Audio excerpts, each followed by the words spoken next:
అరుణోదయ తెలుగు ఛానల్కు స్వాగతం. నేను లాంగ్ వీడియోస్తో మీ ముందుకు వస్తున్నాను. ఇల్లంతా శుభ్రం చేసేసరికి శ్రావణ మాసం రానే వచ్చేసింది. ఈసారి శ్రావణ మాసంలో 5 శుక్రవారాలు వచ్చాయి. 5 శుక్రవారాలు లక్ష్మీ పూజలు చేస్తాము. ఆడంబరతతో కాకుండా భక్తి విశ్వాసాలతో లక్ష్మీ పూజ ఉంటుంది.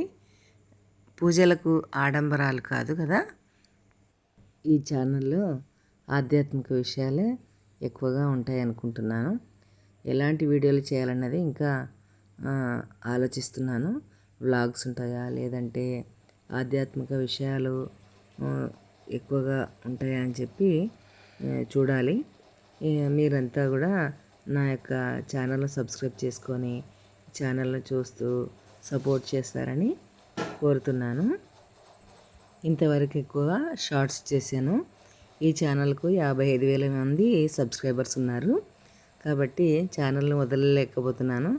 మామూలుగా అయితే ఈ యూట్యూబ్ తెచ్చిన నియమాలను అయితే పాటించి చేయాలంటే చాలా కష్టము. కాబట్టి నేను ఛానల్ని వదిలేసుకోవాలని చెప్పి అనుకున్నాను. కానీ చూద్దాము, ప్రయత్నం చేద్దాము, లాంగ్ వీడియోస్ చేయమన్నారు కదా అని చెప్పి ఈ విధంగా అనుకోకుండా ఈ వీడియో తీశాను. నేను మొన్ననే అన్నాను మీతో, యూట్యూబ్లో ముందుకెళ్ళాలి అని అనుకున్నాను. కాబట్టి ఖచ్చితంగా నేను ప్రయత్నం చేస్తానని చెప్పాను. అంతలోపే యూట్యూబ్ వాళ్ళు ఎన్నో రూల్స్ తీసుకొచ్చి అసాధ్యం కాదు అనేటట్టుగా ఉన్నాయి రూల్స్. ప్రయత్నం చేద్దాము ఈ లాంగ్ వీడియోస్ తీస్తూ. ఇప్పటి నుండి అయితే ఆధ్యాత్మిక విషయాలు మీతో మీ ముందుకు తీసుకొస్తాను. నాకు ఇందులో ఏం మాట్లాడాలో కూడా ఏం తెలియదు, అలా మాట్లాడేస్తున్నాను. అలాగే ఇల్లంతా సర్దుకునేది అలా చూపిస్తూ వీడియో తీశాను. సరే, వీడియో చివరి వరకు చూసి నచ్చితే లైక్ చేయండి, ఇతరులకు షేర్ చేయండి.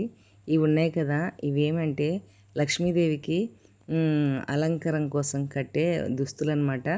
తర్వాత నేను సర్దుకున్నవన్నీ కూడా చూపించాను. అలా సరే, అరుణోదయ తెలుగు ఛానల్ సపోర్ట్ చేయండి. నచ్చితే లైక్ చేయండి, ఇతరులకు షేర్ చేయండి. ముందు ఈ లాంగ్ వీడియోస్ మీరు చూసి కొత్తగా చూసే వాళ్ళైతే సబ్స్క్రైబ్ చేసుకొని ఇతరులకు షేర్ చేయండి. నచ్చితే లైక్ చేయండి, సరేనా? ఇంతవరకు లాంగ్ వీడియోస్ చేసి అలవాట్లేదు కాబట్టి ఇలా తీసి ఏదో ఒకటి మాట్లాడాలి కదా, చెప్దాం యూట్యూబ్ గురించి అని చెప్పి అనుకొని మీ ముందుకు తీసుకొచ్చాను.